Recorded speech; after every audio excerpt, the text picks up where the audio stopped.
All right. Yeah. Well, Mayor, you've been mayor for quite some time, and you've seen several iterations of the city commission. So, with the current city commission, what do you see as really some of the strengths that this commission brings to the city? Diversity is very, very diverse. 5 women, two males. Good balance of African Americans, and one person born outside of the United States. So the perspectives that everyone brings. Some people lifelong residents, some aren't. So you have that homegrown feeling, but you also have perspectives that come from other places. But all 7 people committed to Daytona Beach, and they all bring different issues that they're passionate about. It's always beautiful to see Commissioner Strickland committed to First Step Shelter. He volunteers in First Step Shelter. Commissioner Henry and reading, and uses that as a legacy. She's made sure that almost all of our elementary schools has a book vending machine. Commissioner Reed, and I can talk about all of our commissioners. She does an amazing job with seafood festivals and making sure that the festivals are operating. Commissioner Cantu, who's my commissioner, she's an awesome commissioner who gets around to the community neighborhood meetings in ways that blow me away, and her engagement with residents. Commissioner May and her part.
we're going to begin the meeting with the Pledge of Allegiance.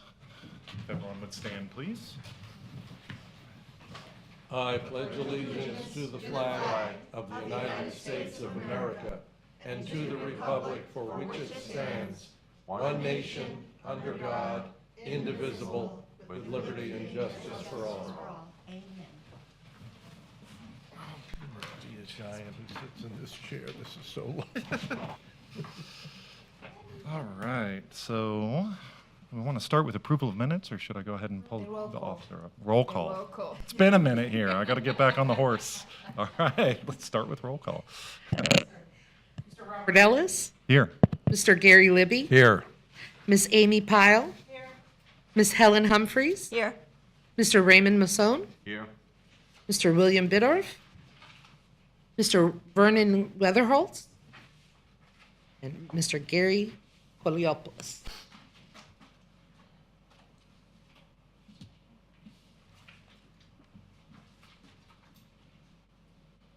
All right. All Thank good? you. Thank you. All right, now we'll start with the approval of minutes from our last meeting, March 13th. I make a motion to approve. I second. All those in favor, say aye. Aye. Not seeing any opposed. We'll move on. We'll approval of those minutes. So, I believe, do we have an officer report for this meeting or no? They have a conflict, Okay. so. All right, well, we'll move on then.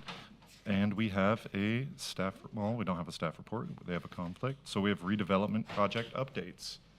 What do you have for us, Angela? Good evening, Mr. Chair, board members. The only update that I have is that our program, our incentive program for interior and exterior improvement was approved by the CRA board on last meeting, April 3rd. Great. So we are hoping that we can start accepting applications by the beginning of next month. We still have some stuff to do legally, the contract, the applications. We are working with IT so we can have the application ready. And once we get that, then we are going to be ready to start accepting applications. Now, the only thing that I wanted to bring to your attention is that when I presented the program, it was a grant. But on our last meeting, there were some questions like how we're going to make sure that if the applicant is not in compliance, how we are going to get our money back. So we met with legal, and it was advised that we do this program as a 0% interest loan, forgivable after 2 years. And that's how we are going to move forward. And on that note, also, we are reviewing all our grants. We have a commercial facade, a business facade, leasehold improvement that is basically like the same. So we are reviewing those, and we're going to increase the amount and see what other improvement we can include on those grants. And once that is finished, I'm going to bring it to you so you are aware of what is going on. That's great. That's great news. I wasn't here for that meeting, but I did listen to the meeting and read over all of it. I think that's a great step. That makes sense. I had one question before we go to other questions. After we get approval and we are ready for people to apply, I've had people who have already generated interest on Main Street. Should I just direct them towards redevelopment? Yes, please. That's what I thought. All right. So who else has questions about this? Anybody? I've got one question, and that is, since we're going to be doing this really important program, and I think you saw the great support you had from this board, what about other grant programs in the Main Street redevelopment area? At one time, we discussed talking to businesses about how significant the cash we spend at the bandshell with Friends of the Bandshell is to economic development in the Main Street redevelopment area. And I think there are some other grants that go out to in public-private partnership like.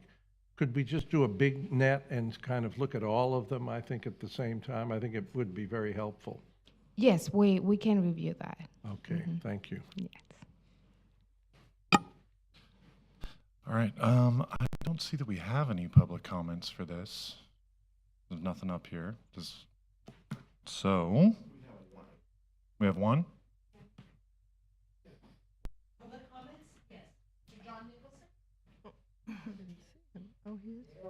We're there already. It's a quick meeting.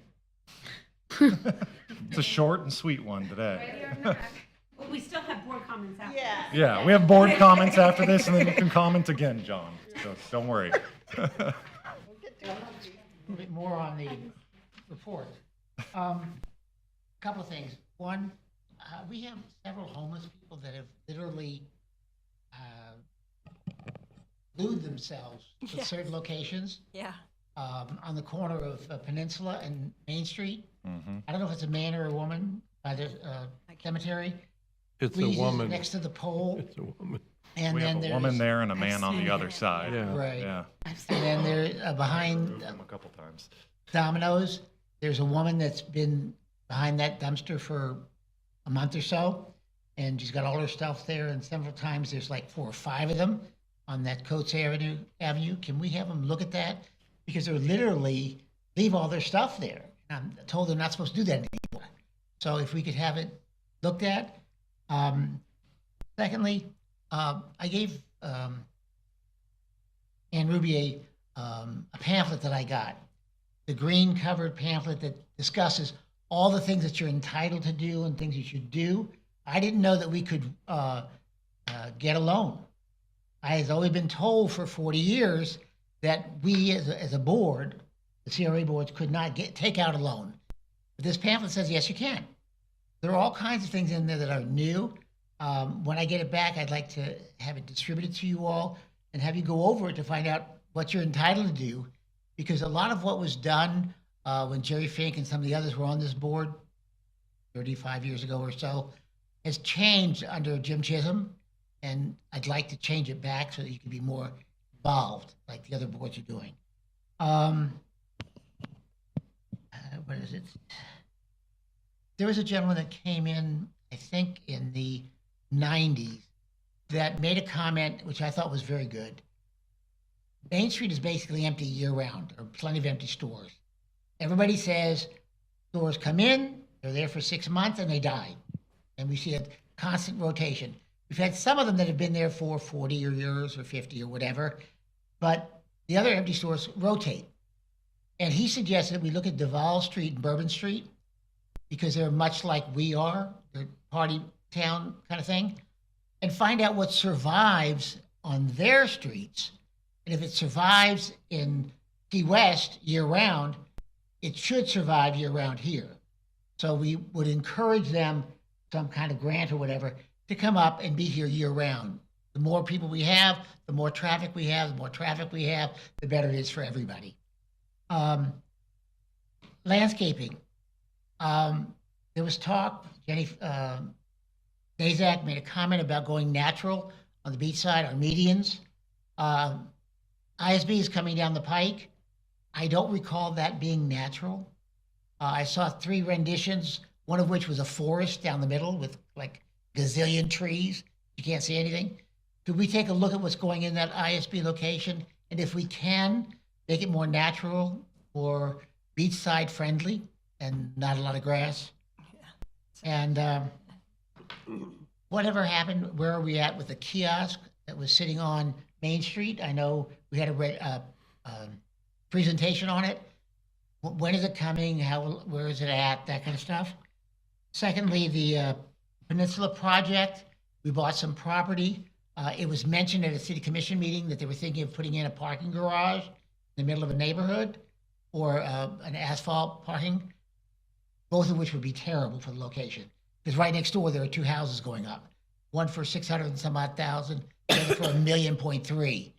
It really needs to be housing. And lastly, I discussed at one point the acquisition of properties on the South Atlantic Avenue to acquire properties to get things moving in the South Atlantic. Where are we at that point? Thank you. Thank you, John. Mr. Chairman? Yes. Can I address a few of those things? Absolutely. That Feel free, John Ken. brought up? Please. Yeah. One, I want to let the board know that the City of Daytona Beach CRA board, which consists of, our city commission and the mayor, they have the ability to take out a loan for each trust fund. So we have 5 of them in our city.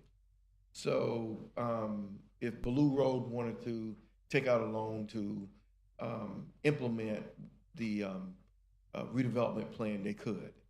But each time you take out a loan, it must be consistent. The use of the money must be consistent with the redevelopment plan. Right. Yeah.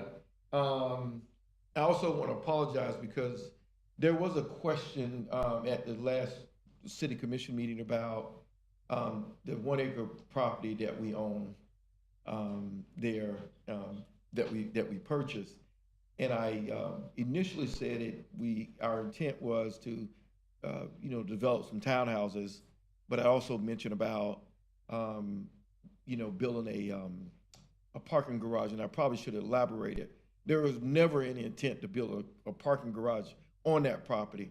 It was just going to be used for leverage with Volusia County to build a parking garage somewhere, not on that property. Right. So, That makes a difference. but our intent is to build some luxury townhouses there, because we when the building was there that the church owned, we actually went in that building and went on the second floor, and you can actually see the ocean. the roof, almost the ocean. Yeah. So if you built a 3-story townhome, you have ocean view. Yeah, ocean view property. So that property is going to be, we hope, some type of luxury residential that we can offer. Here. Great, May I great. ask- Thank you for the clarification on that. Go ahead, Amy. May I ask you a quick question about that? When you say build townhomes, do you mean get an RFP for someone to build townhomes, or the city will continue to own it, or what's the?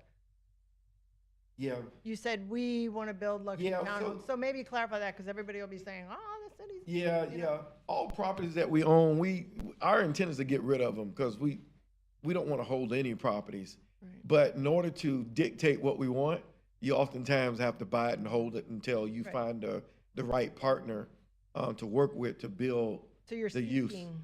Yes, we're going to be seeking, and actually, Angela is put together a proposal already, and we're kind of reviewing it to see if we can tweak it here and there. But we're hoping to have something, out on the street in the next couple months. Great, Thank you. Okay, thank you. just for clarification for me, where is this property, and is it zoned residential or commercial, or what is the zoning? It is on residential professional, Right. RP, and it is on Peninsula The Methodist Church. and Hollywood. It's 1 acre piece of land. Right now it's So vacant. Between the bridges? No, Yeah. It's the piece of property where the Peninsula Methodist and Church the burned it's down. Earl correct? Earl Yeah. Street. Right, It okay. was a It's, church. it's that back burned down. behind where the parking is for the Ocean Center. It's where the Methodist Church Methodist burned down. Church Yep. was there, Yeah. Okay. I live on Peninsula, so I want housing there too. Yeah, yeah. Yes. Any Thank other you. questions for Ken on that? The only other comment is, I certainly hope that we've gone to school and learned how to work with developers on property. We had a historic hotel on the mainland in the historic district that was torn down so that the city could develop it with the developer. And it was a failure all the way around. Everybody lost money. The city lost money, the developer lost money.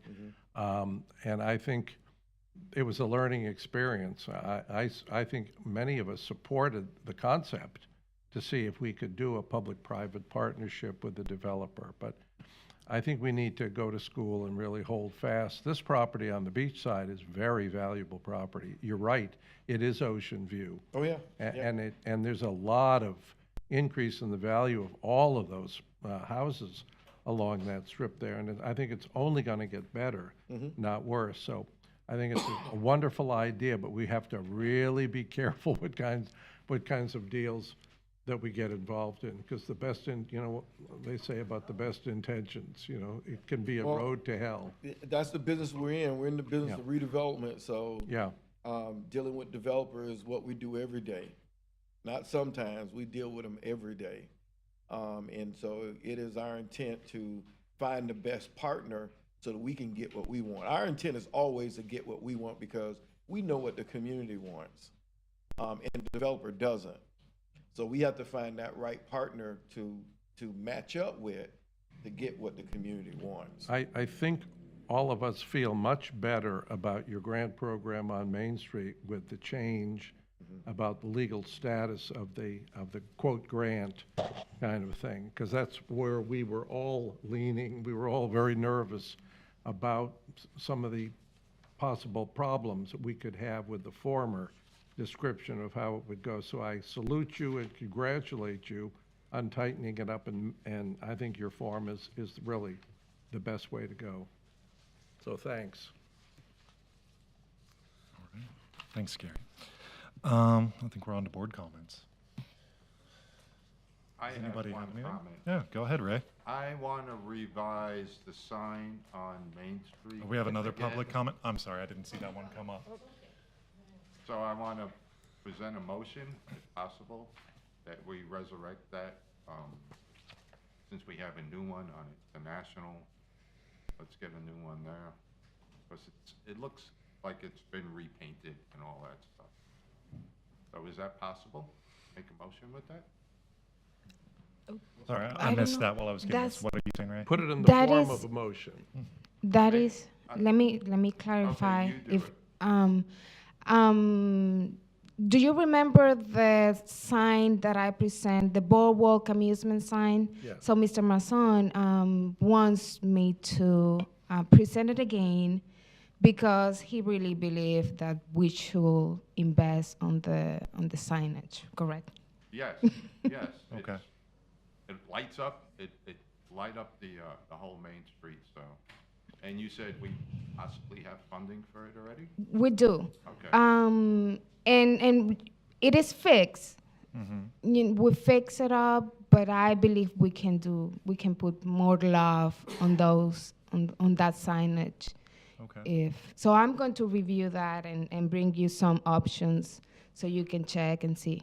I'll second your motion. if you Okay. wanna Oh, make it do we need a motion if you're reviewing it and bringing it back Let's- anyway? let's do that. Yeah, I don't- Let's- I don't think you need a motion because you're gonna bring back a new design. I mean, Angela or says she's bringing it back improvements. anyway. Okay. I don't think we Yeah. need a, yeah. Will you promise us on how long it will take for you to get back to us? After the kiosk. That's the problem, because I know how busy you folks are. But not only depend on us, I can send the email tomorrow, but if they don't respond back to me in a timely manner, Yeah. then but I'll follow up and I'll try to get you something for next week.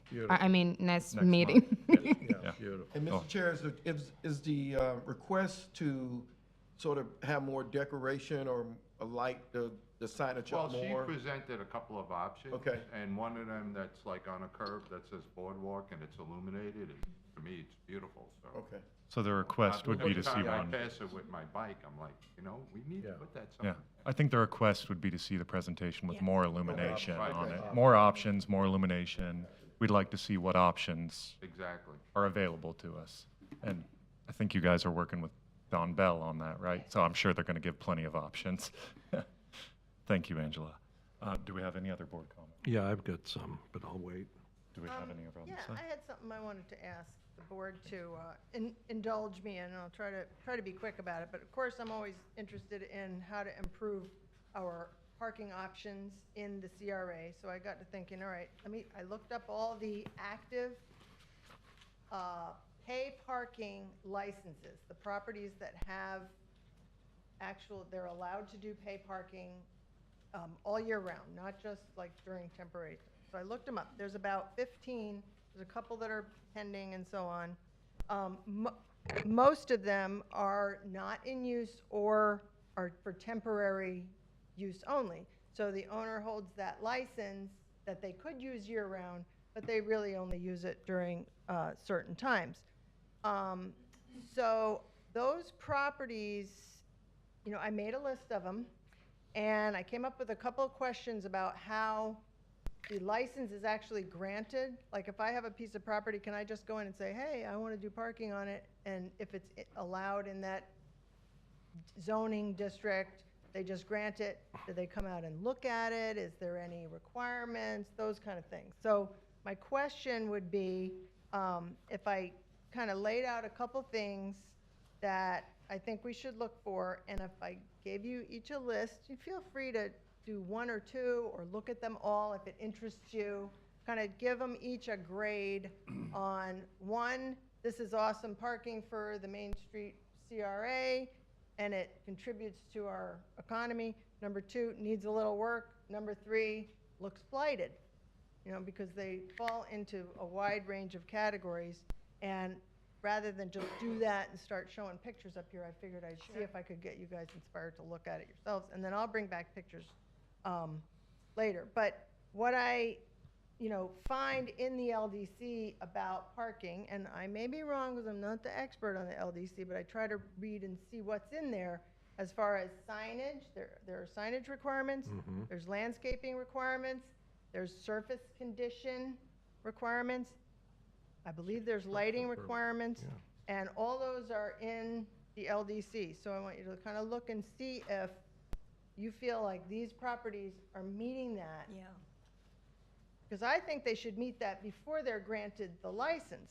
So what I want to get to after we talk about this again, I'm going to ask that staff review, including the following requirements when awarding a BTR for paid parking.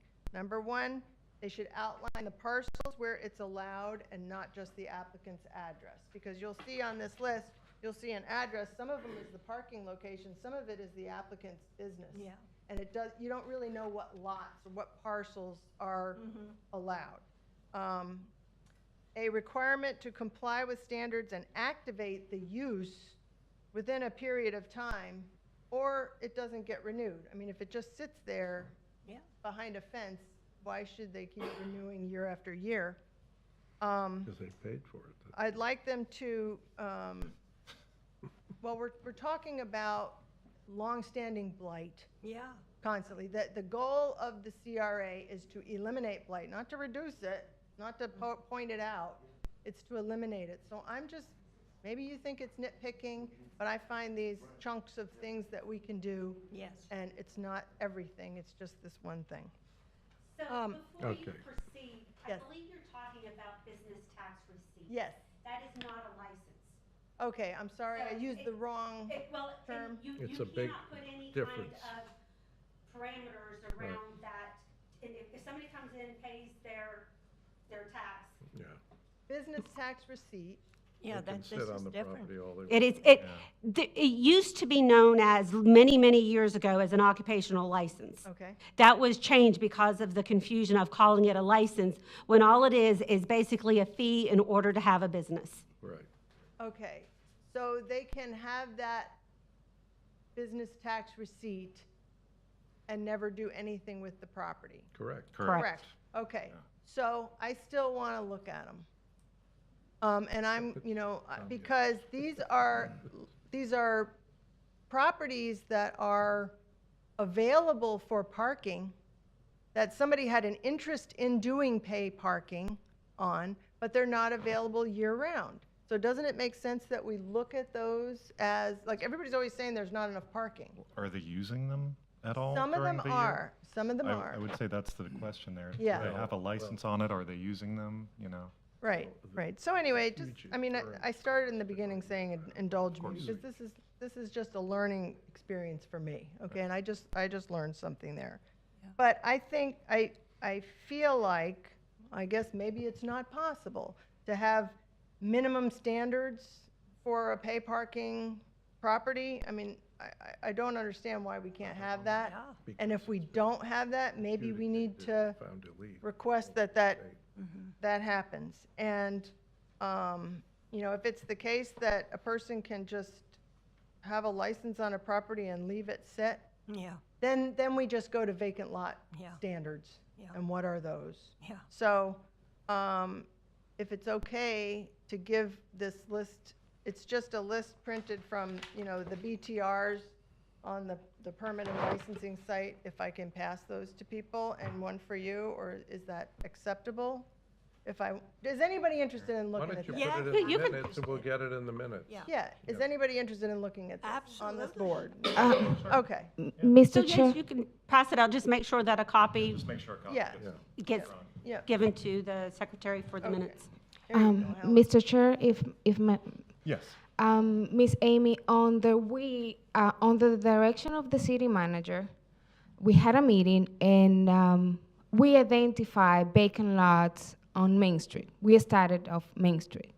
So what we're doing is setting minimum standards for those vacant lots. So they can, if they want to use it for parking, that's fine, but they have to provide surface parking. Correct. And also other type of event, like a special event, so we can activate Main Street. Correct. So we are in that process. Excellent. And we already identified the vacant lots, the properties, that how we are going to approach the business owner, because, you know, we can suggest, but it's up to, To motivate them. we have, exactly. And we also include our program. We can offer a program. If they want to pave the parking, we can, they can utilize our program. Or improve the surface, doesn't have to be paving. No, they can improve it. The Yeah. surface, yeah. We're still in the process, you know, on identify what are those minimum standards. Right. We met with the planning director. We are going to have some examples of how other cities are doing. And then we are going to present that to the city manager, and we move, bring it back here. So you're ahead of me. Thank you. On that. I am. I really appreciate I'm that sorry. very much, and this maybe is a way to engage the rest of us, you know, to see what's out there. But You just want to give us Thank you. homework. I did. I did. I just had a question.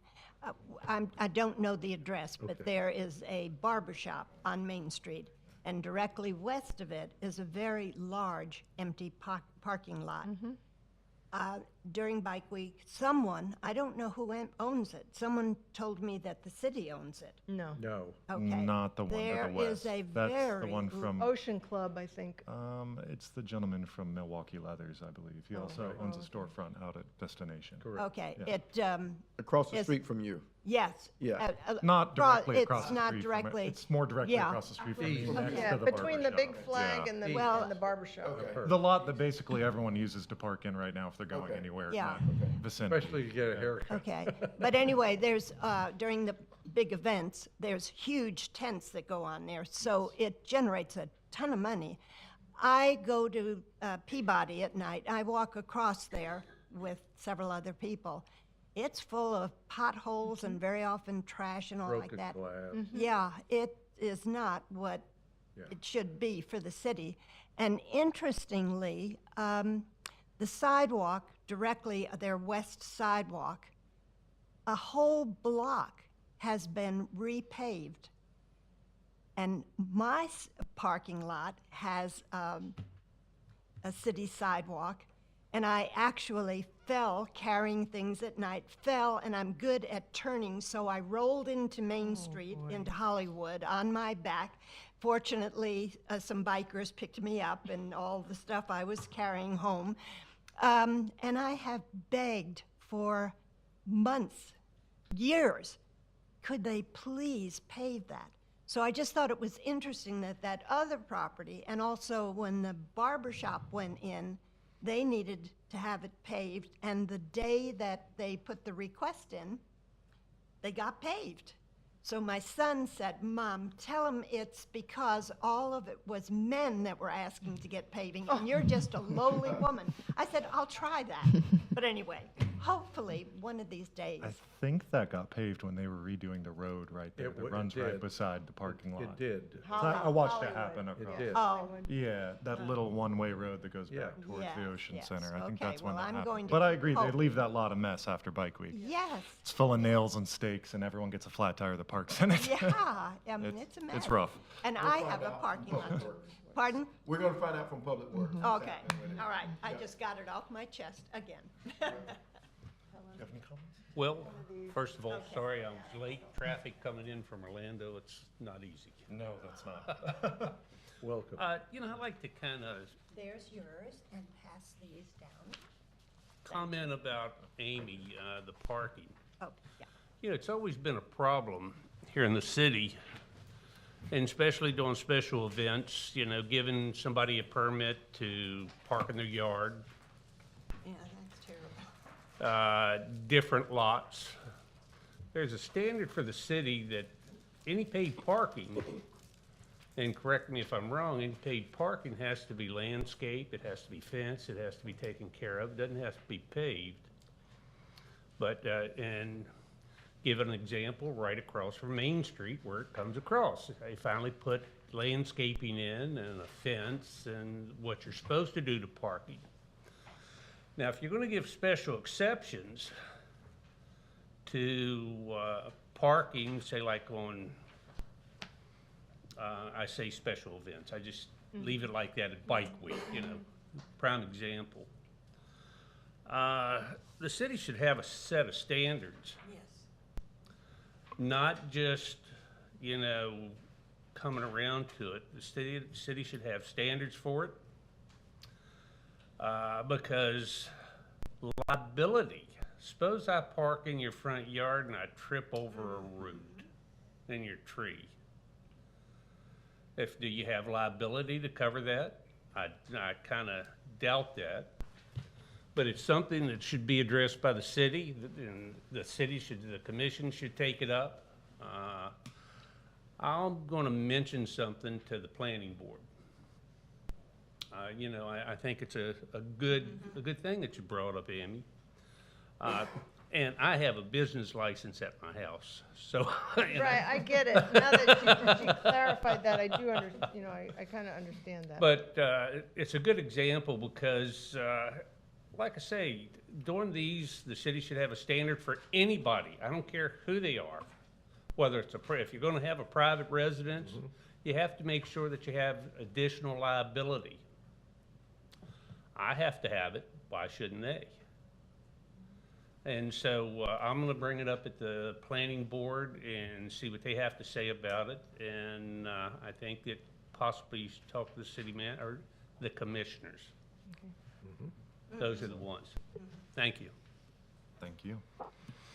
Gary, you had something I'm Yeah, thinking you wanted to I think Amy at our last meeting brought in some very telling photographs of what the Main Street area looked like during special events with piles of garbage and things that hadn't been cared for days upon days. And the parking situation is impacted by what's called the master plan, which the chamber writes to take special advantage of the Main Street area in parking, in all kinds of things.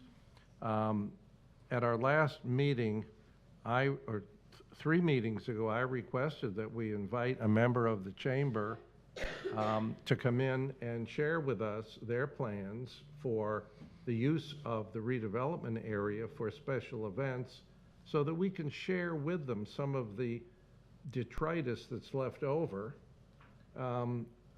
as a result of these events, like Amy's great questions on parking and on trash during the special event. I've always found it curious that we clean Main Street before Bike Week, Yes. but not after Bike Week. And people have to live with oil on the sidewalk for months. And that's a little thing, but it's a big thing too when you have tourists bringing children and walking down Main Street.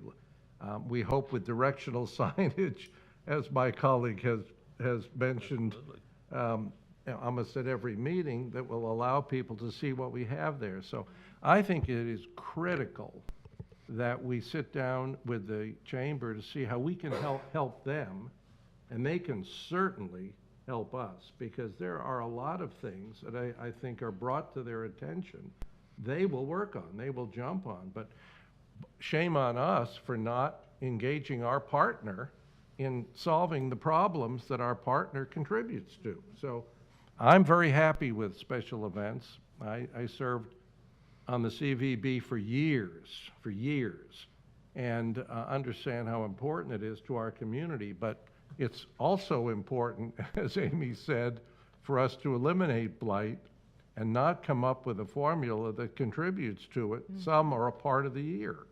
I mean, that's like infecting ourselves, every year for so many months.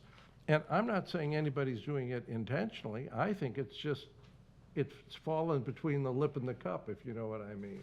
I think there should be some special way to get garbage that's left by special event vendors. We have, not the businesses, but itinerant vendors that dump, they don't know where to put the stuff. There's also a lot of case law, Amy, on the parking, on attempting to tell people who have a vacant lot and who have paid a fee to park on it. There's a lot of Florida case law, other cities have been through this, that suggests you have to step very carefully in that area. I agree with you, there should be minimum standards. I think that's the approach. But we passed, I made the motion. The chairman was here, and it was a unanimous vote that we invite the chamber, either the director, who I know personally, I've known her for years. I know they have a team that evaluates the economic impact to the chamber and to the city. And a friend of mine who's sitting in the audience went to the renovated chamber building, and the renovated chamber building, I understand, is magnificent. I drove down there on my way here. I got in a little bit of it. I just wish our city looked as good as the new chamber building looks, and there's no reason that it shouldn't. So I support Amy completely on this element, but I think without the chamber and the master plan, which grants all of these privileges, we're going to be spinning our wheels for years. Number two, the natural landscaping issue that Mr. Nicholson brought up is one that we've visited with over and over again, and the State Road Department has been through this with municipalities, and every once in a while, if the municipality is involved in the original planning and they want a natural surface in the island between roads, the State Road Department considers it, but it's never granted any. I couldn't find one in the state, because they have their own reasons, their own kinds of landscaping they want for safety, for visibility, for all kinds of things, and to specialize certain plant species. I can remember when fabulous Florida-based date palms were used in our state road department, and that was a way to help advertise and I think promote the state. I also think that the signage question is an excellent one, and I'm very glad you brought the signage one up again. I also am very interested in where are we on the historic signage plan that has been passed by this board as we work with the Historic Preservation Board on determining areas in our purview in the Main Street, South Atlantic area.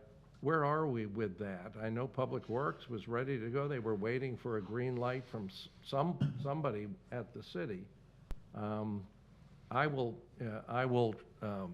The chairman of Historic Preservation Board lives 5 houses to the north of me, and she walks her dog in front of my house every morning. I'll try and ask her, where are we on that? Because I think we had hoped they would initiate, they would take the first step. We might be involved in some funding. The Historic Preservation Board, I don't recall when they did it. I just don't recall. Did identify areas of, I believe, turned it off instead of turned it on. I believe the Seabreeze Historic District, like lights, signs, and they identified key locations of placing signs for that one. Right. I believe then staff was working with the Public Works Department as to whether they would do the signs in-house or contract it out. I don't know what that decision was. I believe the Historic Preservation Board is meeting next week, so I will make sure that we bring that up as a topic of conversation. Thank you. We were hoping, many of us were hoping, that this partnership would also develop a partnership with the historic districts on the west side, who would love to have historic signage. We have we have National Register sites on the west side, the Howard Thurman House and the Marin McLeod Bethune House, that don't have city signage. It's just incredible to me.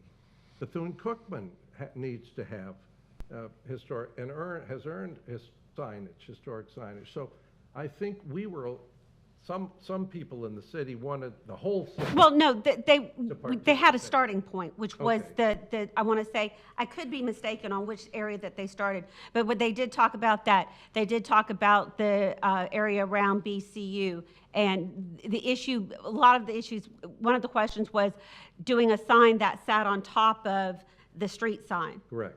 And so this has been discussed. Okay. Like I said, I believe the last that I recall was the Public Works going to be able to do it in-house, or if they were going to have to Okay. do it out. I will, like I said, the Historic Preservation Board meets next week. I'll make sure that the staff representative of that brings that topic up as Thank you. part of their discussion. I think there's been a lot of coffee talk among members of the other boards who have geographic areas that are of their purview, and everyone seems to be in favor of it. They just like to see somebody take the first step, and I thought maybe that's why Historic Preservation is talking about Seabreeze, because we need to do some work on Seabreeze. Unfortunately, it's not in our district. It's not in any district. Seabreeze is sort of hanging out there by itself. Last thing is the parking issue. I've been on these boards for 40 years, A.B., and we started out with a problem with parking, and 40 years later, we are still looking for parking.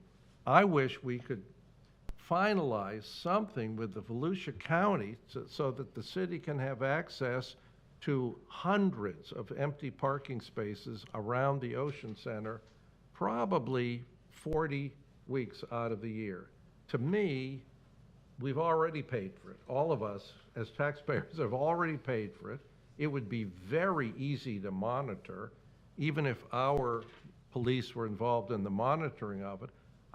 Every time I'm down there and those gates are closed and people are hunting for parking on Main Street and it's 1 block away, it seems like It's the logical solution. a silly thing to happen. And I don't know, Mr. Have we had any discussions with the county on? Well- I'm sure you guys have. Yeah, I'm sure you guys Yeah, have where had are plenty we? of Where discussions are we on with the that. county? We have a new county, we have a new Ocean Center director who's very approachable, City manager's met with the county manager, so I'll get an update from him on what's To happening. me, it seems like the most logical Well- thing if we could ever figure it out. I know that, I know I that's know the that hard question part. Yeah. was asked. It doesn't diminish Amy's concern about lots in our district at all. Well, Ocean Center lot is one of the lots in our district Well, yes, that has a BTR, yeah, yeah. and it's not open to us. It's just so, when the Ocean Center, we went through all the review process of where to build the Ocean Center. And the Ocean Center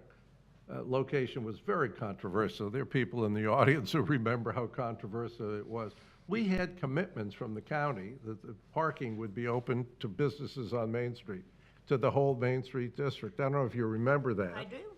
And I don't know whatever happened to that. Somebody didn't step forward when he or she should have stepped forward. And it certainly worked the advisory boards, because that seemed like a nifty initial solution when we lost the parking lots that had been rented by private property owners within the Main Street district. We didn't take steps to buy that property, which we should have then, but we chose not to, because everybody thought we'd have access to over, what is it, 3,000 parking spaces in the county lot sitting there, unused 90% of the time. So I would very much like, you know, if a motion from this board would help get things rolling, I think we discuss it, Amy, just about every meeting. You know, how can we provide quality parking for people shopping and visiting the Main Street, South Atlantic redevelopment area? Well, the Ocean Center has got to be a big part of that solution. It's silly for us to miss that opportunity. So would it help if you shared with? You know, let us do some research and find out, you know. Okay, where are we? Yeah, let us come back to you with some information. Okay. And you can decide, you know. And I tell you, it solves the insurance problem tremendously, because all of these lots, Amy, that people have, they might make $500 or $1,000 during Bike Week in their parking, 10 or 20. All they need is one accident or one child to be damaged or hurt, and it's hell to pay. Let me share with you. We're talking about a real serious problem. We've been very lucky. We haven't had somebody backing over someone late at night in that area, because lighting in a lot of these streets isn't very spiffy either.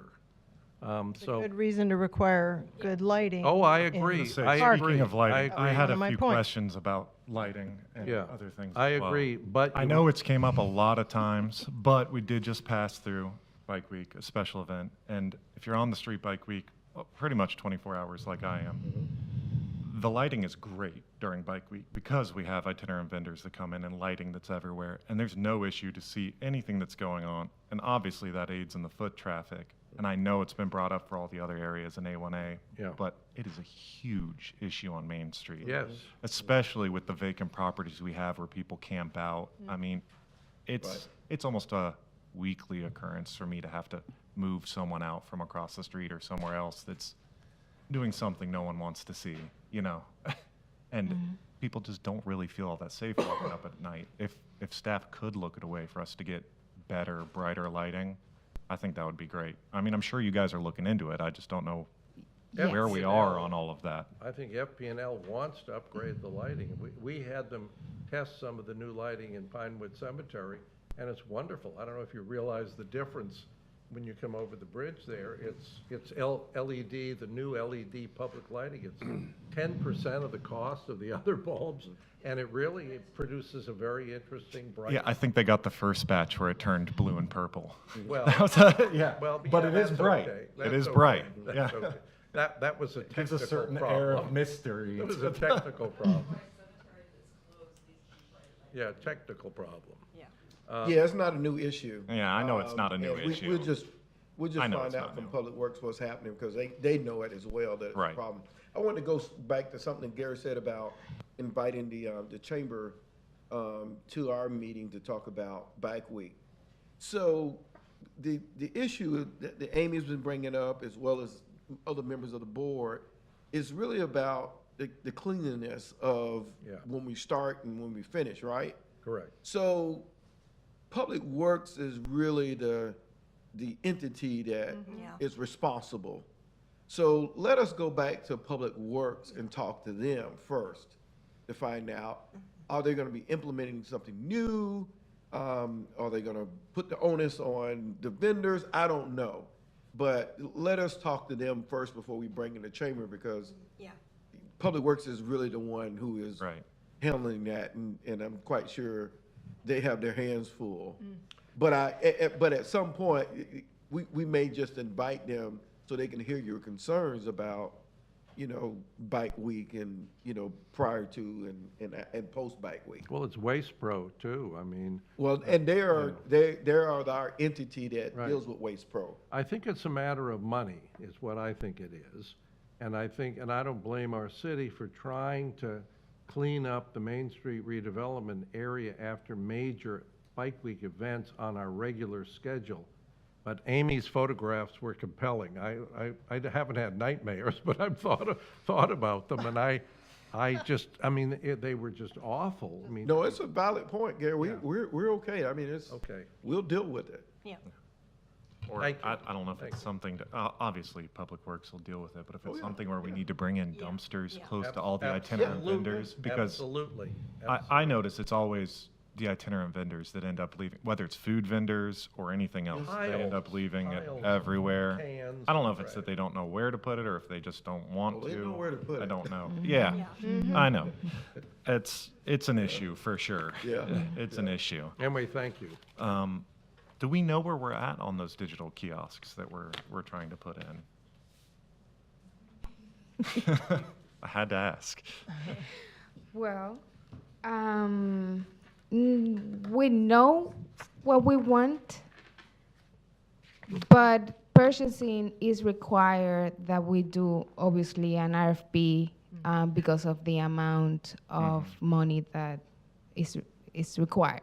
So what we were trying to do, we were doing a research if they have something that they call Sourcewell partner, and we were trying to see if the kiosk provider was in that. So they are not.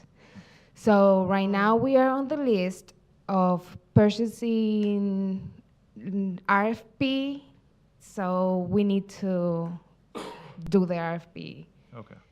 So I cannot tell you a time frame. Right. Because it's Still not, searching. it does not depend on us only. So Well, it's a process. Yeah, I'm sorry, Angela, go ahead.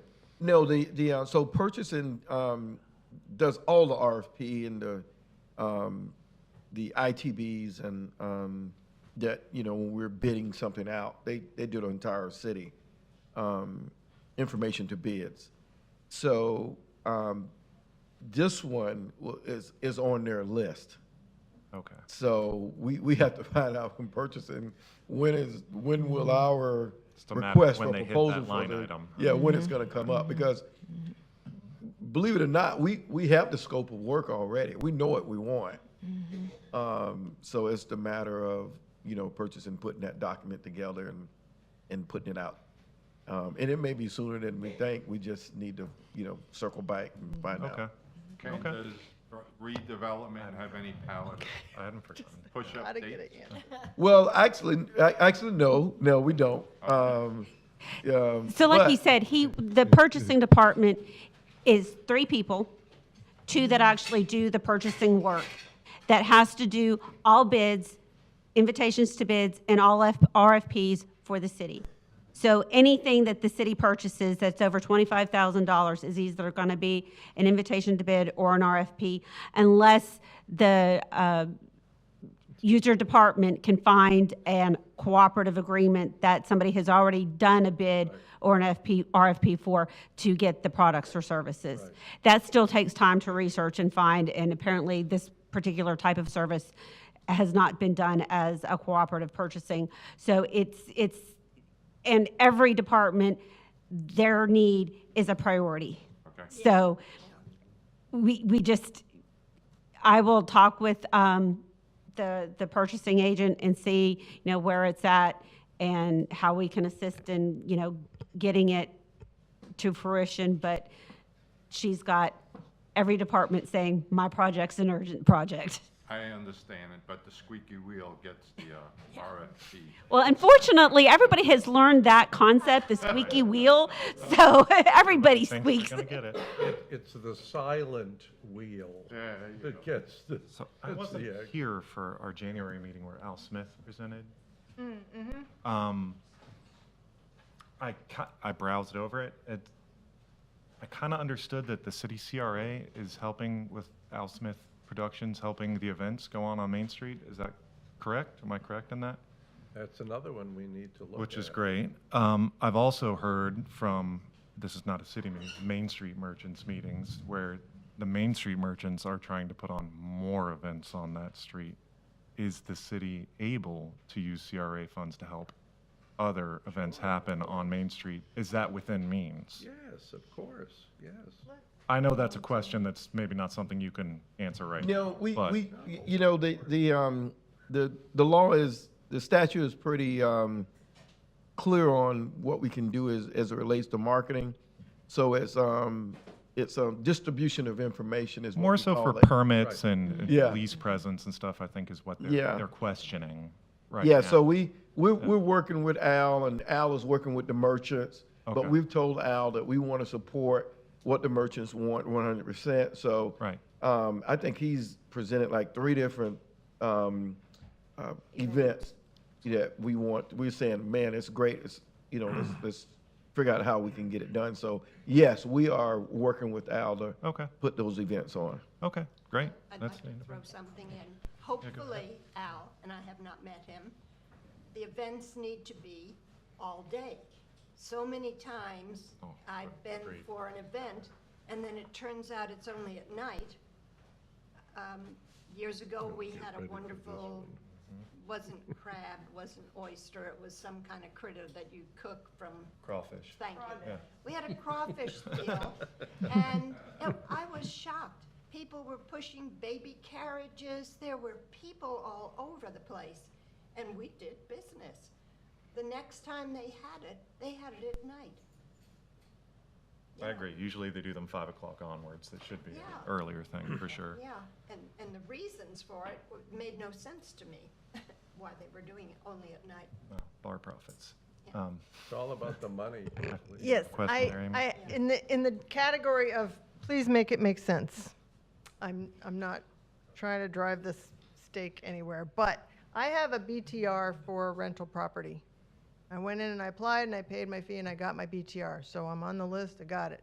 But then I get an inspection to see if I'm meeting the standards that are required of that BTR. So it stays pending until that inspection is clarified. So a BTR for pay parking, shouldn't that have the same type of process to where you can get it and you can sit on it if you want, but before you open that gate and allow someone to come in for pay parking, you should have to have a certain, there are standards. Like, I'm just gonna read this, like, this one little thing, it's on the front page of the sheet. In 6.2.h, it says, maintained at all times. All off-street parking and loading areas shall be maintained in safe condition and good repair at all times so as not to constitute a hazard to public safety or a visual or aesthetic nuisance to surrounding land. That's talking about parking lots. So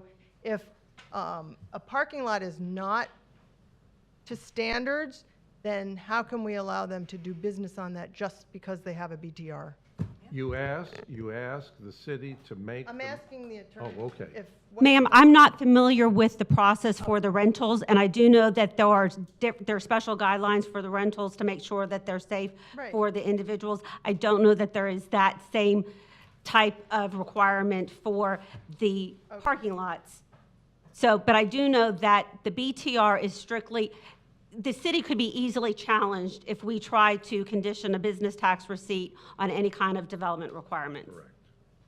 Oh, Yeah, it's case law, yeah. development requirements as opposed to like the inspection that I get for my property. Again, I'm not familiar with what your inspection So for we're your rental learning here, property we're is, learning. so. So maybe this is something that after we do our little thing, our homework this week, maybe next time we can kind of discuss how we feel that, or find out if it's legal for the city to require standards for a parking lot before someone starts collecting money. That's all. Thank you. And one of the things in looking at the land development code for parking lots, they're written around having parking lots being part of the adjacent business. There really isn't something, I mean, the standards do apply, but they could be, beefed up particularly for those primary use parking lots, because every other one is the way it's written is as like the adjacent They're all lot. like nested under something else. Right. And I noticed that. So maybe we need a section. And in addition, I do know that there are city commissioners that are also aware of this issue of parking and the needs for maintenance and that. So this is definitely something that the city manager is aware of, the city attorney is aware of, city commissioners are aware of. So it is not something that is not being attempted to being addressed. Right, well, could I make one point? Go ahead, I think, quickly, I and think we're- it might be interesting when the chamber visits with us, if we ask them, would it be acceptable to have the chamber master plan for special events in Daytona Beach comply with all existing city statutes and city regulations when it comes to everything?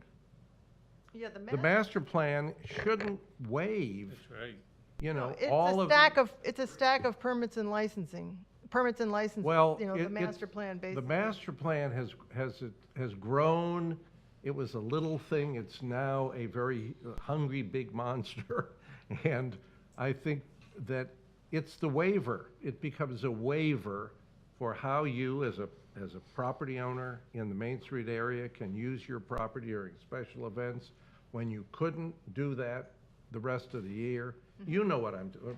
People who have businesses there know exactly what I'm talking about. So all we'd have to say is that the master plan must comply with existing, because our requirements are not draconian. They're not like New Orleans. I lived in the French Quarter going to graduate school. Gary, I would suggest that you come to the next master plan task force meeting where we review the stack of permits and everything, and you'll see who sits around the table and who points out, Oh, I know who they are. I know, but who points out the things that are missing and the things that are wrong. They're, you know, so maybe you come and maybe you want to be on that board. Invite me, Yeah, I'd love to. I will. I'll send you. Because I really think that's a big problem here.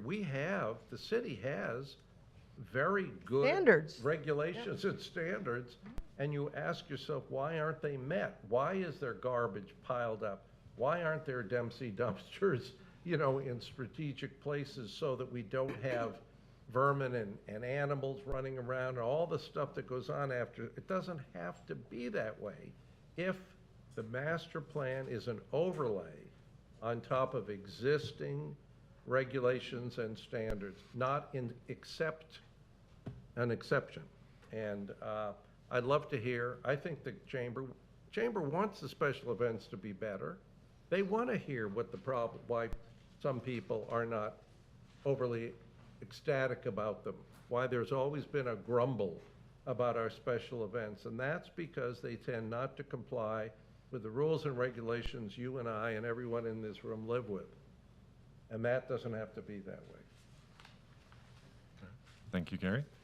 We have a few public comments here that I did not have beforehand. Sorry about that. He sneaked them up.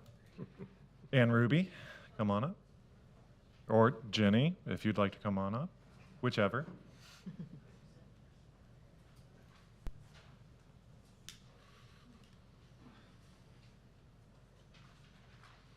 Okay, Ann Ruby, 137 Park Avenue. First of all, if you need parking on Main Street, there's always parking lot C. That's the one at Wild Olive and Main. That county owns that. It's always open for free public parking. On itinerant vendors, it's easier to just say, they're the ones who leave the trash.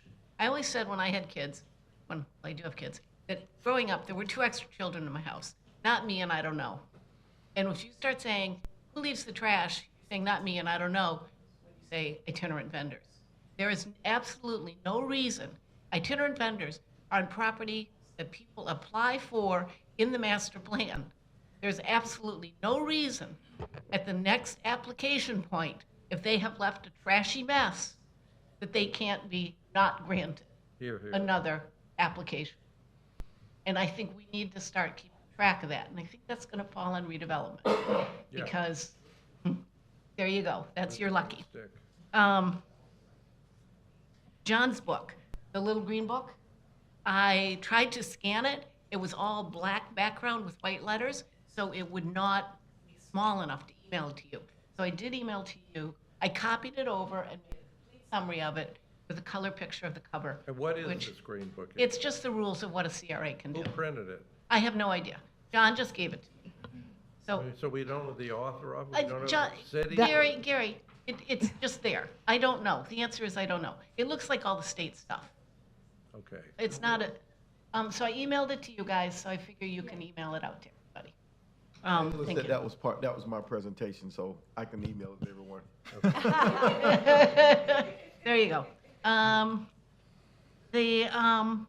If we're gonna look at the arch, the lit arch, we also know there's a program being put in place to put lights across Main Street. Right. There's the kiosk program. I would hope, instead of doing each thing as a separate project, Yeah. we would look at it as a whole, entire design. That arch should look good or even match and complement those kiosks. Correct. Should be of a piece, of a whole. Yeah. I think they're installing new poles, cross-street lighting. That should all be included. It should be an entire design process. And I know it's gonna take a little extra time to do it that way, but it's better than blunk, another. Better than looking mismatched. Exactly. Yeah. Exactly. It should look like a cohesive, should be intentional cohesive. project. Yeah. And then the other thing is, the Beachside Neighborhood Watch came up with a resolution on natural landscaping, which we presented it to the commission, and everybody nodded. There was lots of nodding going on. But I would like to suggest that maybe next month, we'll bring it into you, put it on the agenda, and if the board here approves it, maybe it could then get pushed up to the planning board and then pushed to the commission.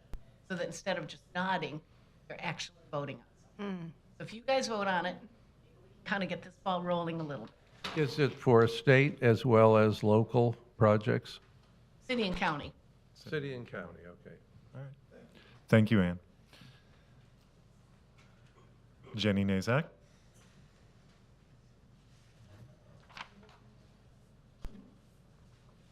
Welcome. Thank you. Jenny Nazak, 501 Harvey. About the Beachside beautification resolution, yeah, the city had a positive response, and also when I went to the county council, they as well had a positive response. Regarding FDOT and medians, I have a couple people I feel comfortable with at FDOT, and I will try to phone them and talk to them and see if there's any kind of obstacle. I do know that up in Flagler on the A1A for a time, they had very much the wildflower median strip that was doubling as drainage, and that was right where the A1A had collapsed into the ocean. And then they made this thing with gaillardia and drainage and dune daisies and so on. And there are many, many states all over the US that are doing naturalistic medians. There's Colorado, there's Arizona, they're all over the place. The beach is a unique environment, and it's like a desert in a lot of ways. Yeah. So, and people who grew up here have a little bit more of a perspective on how things can be more beachy. There's no reason why we can't have beachy median strips. Yeah.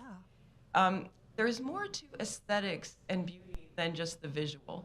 There is the olfactory, so smelly gasoline from excess mowing. There is the auditory, the onslaught of, there is a jackhammer level of noise associated with making the edge of the grass straight. And at some point, we have to decide as a culture, is this thing worth it? By the way, I'm sorry, my ancestors started this. It's from England and Scotland, which ask yourself if that makes sense to impose English and Scottish landscaping norms on Florida. And at least back then in the 1500s or whenever, they didn't have any lawn mowers, so they had to use sheep and cows, which meant that people were getting milk and cheese out of it. Yeah. But anyway, you can tell this is one of my soapboxes, so we're gonna keep chipping away on that. Sometimes it can be hard to implement laws and ordinances. However, social pressure and social disapproval is a really strong force. That's how the super short buzz-cut turf grass got so pervasive in the first place. It's a lot of social shame and social pressure. It's associated with respectability politics and all sorts of stuff that's too deep to go into here. I don't think you guys want to listen to me for 3 hours. but so there's that. But the social norm is shifting as people are seeing how much harm that we're doing, and also how much more beautiful it can be. Like wildflowers are beautiful if you really look at them. I have a whole yard full of different wildflowers. Living on the beachside, living full-time on the beachside, and being mostly on foot, I'm very emotional when it comes to vacant houses and empty properties. It's so distressing to live near vacant properties. At City Commission last time, I brought up the idea of a vacancy tax. Some cities have a vacancy tax. Basically, you either rent it out, you sell it, or you're going to pay an escalating vacancy tax. And it's working in some places, and I've emailed the city some information about that. If it's hard, if it becomes hard with Florida case law and such to implement such an ordinance, we can again escalate the social pressure. Yeah. We haven't had that much, we haven't exerted that much social disapproval of this practice. Oh, well, they pay their property taxes and they pay somebody to mow the lawn, so what's the problem? It's a big problem.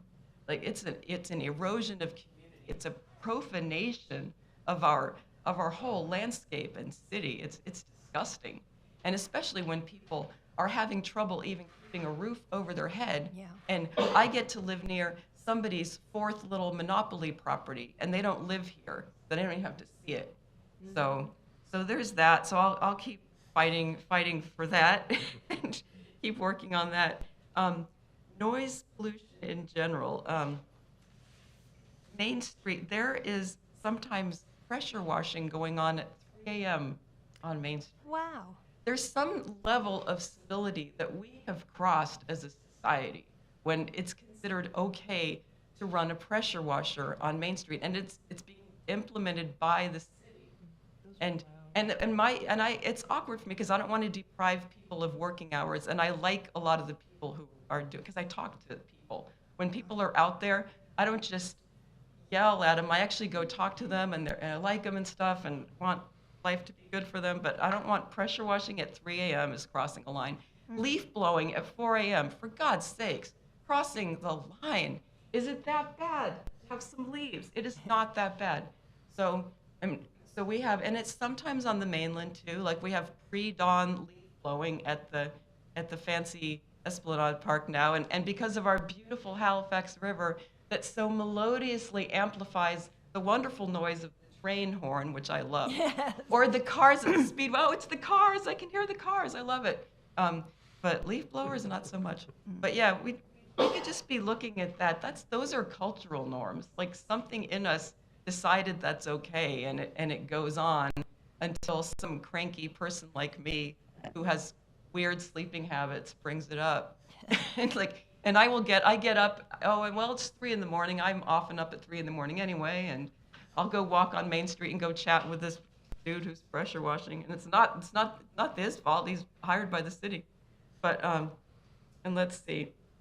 And then, okay, so lighting. Lighting is important, but also to do it in such a way that it's not light pollution. Right. There is some lighting that we have that is out and out light pollution, like an entire parking lot bleached to the level of daylight. I could sit in there with like a really a dictionary with tiny lettering and read it all night without paying an electric bill for that. But we don't want to look like a Walmart. We don't want to look like a Walmart. There's issues. There's amber lighting, like a more gentle tone amber lighting, and also with cones over the lighting. And I've emailed to the city before some videos of dark sky communities where it's a full-on city or community. They can see the Milky Way. They have dark sky tourism, but they also have the cones directing the light downward so people feel safe walking and people can see and so on. So there's a lot we can do. So I actually came in here feeling really pessimistic, but the more I talk, I'm like, yeah, there's stuff we can do. Jenny, have you looked at the noise ordinance, and are we at a point now as a city to revisit it? Because the noise officially is supposed to go off at 10 o'clock, the noise ordinance.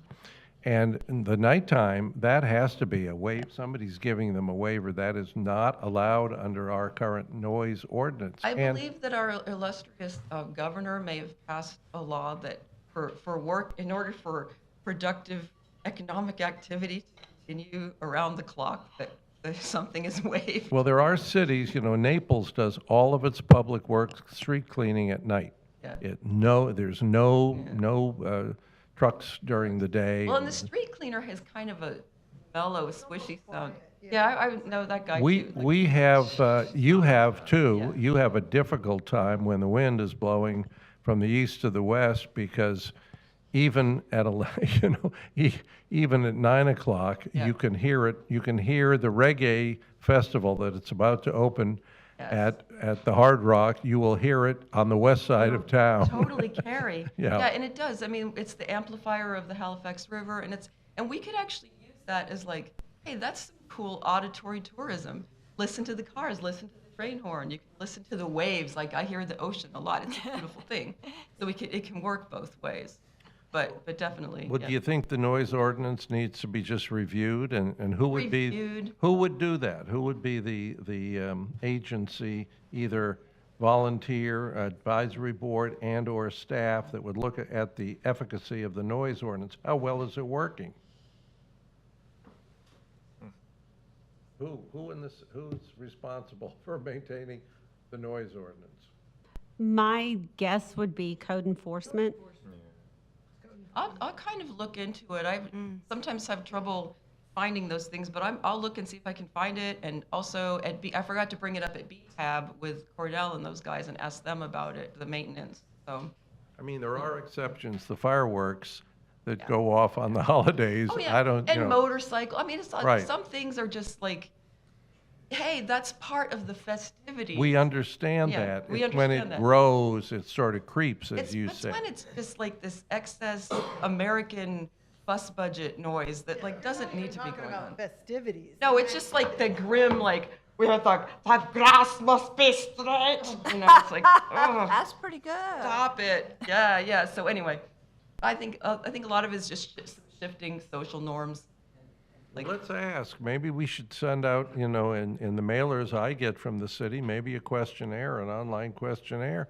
Is the noise ordinance working in your neighborhood? And if it isn't, maybe we can't do anything about it, but maybe we can. maybe we can. Yeah, yeah. The noise Yeah. ordinance is in Article 4 of Chapter 42, starting at Section 42-211. Oh, let's see. Just look up noise ordinance. I'll just look it up. Yeah, You thank you. just Google, just I'll go Google- to Municode and search term noise. Thank you. Thank you very much. Yeah, we'll figure it out. All right. Thank you all. Thank you, Jim. Thank you. Neil Harrington? Is that citywide? or Yes. is it- Okay. Yes. And Amy, to answer your question, you may have a business tax receipt for your rental unit, but you also have a specific license for the rental unit. And it's that license that requires the inspection, not the business tax receipt. Correct. Okay. So the BTR is not the license. Correct. He didn't hear you. I know. Neil Harrington?